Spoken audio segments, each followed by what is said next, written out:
General గా brain tumour ఉన్న వాళ్ళు ఏ సిమ్టమ్స్ తో వస్తారు, ఏ లక్షణాలతో మన దగ్గరకు వస్తారు అనేది ఇంపార్టెంట్. జనరల్ గా వీళ్ళకి పొద్దున లేచిన వెంటనే హెడేక్ ఉంటుంది, భరించలేని తలనొప్పి ఉంటుంది, వామిటింగ్స్ ఉంటాయి, వీటితో పాటు ఫిట్స్ వచ్చే అవకాశాలు ఉంటాయి. ఇది కాకుండా మనకు వీక్నెస్ అంటే మూతి సొట్టపోవడం కానీ, లేదా చేతులు కాళ్ళు వీక్ అవ్వడం కానీ, బిహేవియరల్ చేంజెస్ అంటే నార్మల్ పర్సన్ బిహేవియర్ కి వీళ్ళకి చాలా తేడా ఉంటుంది. లేదా కొన్నిసార్లు వాళ్ళకు చూపు ప్రాబ్లం ఉండొచ్చు, మెమరీ ప్రాబ్లం ఉండొచ్చు, మాట ప్రాబ్లం ఉండొచ్చు, మాట తడబడటము, నత్తిపోవడము, ఇవన్నీ ఉండొచ్చు.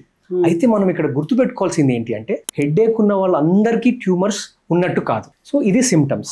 జనరల్ గా మనకు ఎలా మనము డిఫరెన్షియేట్ చేస్తాము, ఇది మీరు అంటే మంచి గడ్డ చెడగడ్డ, బినైన్ మాలిగ్నెంట్ అనేది మనకు మోస్ట్ ఆఫ్ ది టైం రేడియాలజీలో తెలిసిపోతుంది. రేడియాలజీ అంటే మనం తీసే ఎంఆర్ఐ స్కాన్స్ లో కొన్ని లక్షణాలు బట్టి మనం చెప్పేయచ్చు ఇది బినైన్ ట్యూమర్, ఇది మాలిగ్నెంట్ ట్యూమర్. కానీ దీనికి అల్టిమేట్ జవాబు ఏంటి అంటే బయాప్సీ. మనం బయాప్సీకి పంపించిన తర్వాత పెథలాజికల్ డయాగ్నోసిస్ తర్వాత మనకు అది మంచి గడ్డ చెడగడ్డ, బినైన్ మాలిగ్నెంట్ అనేది తెలుస్తుంది.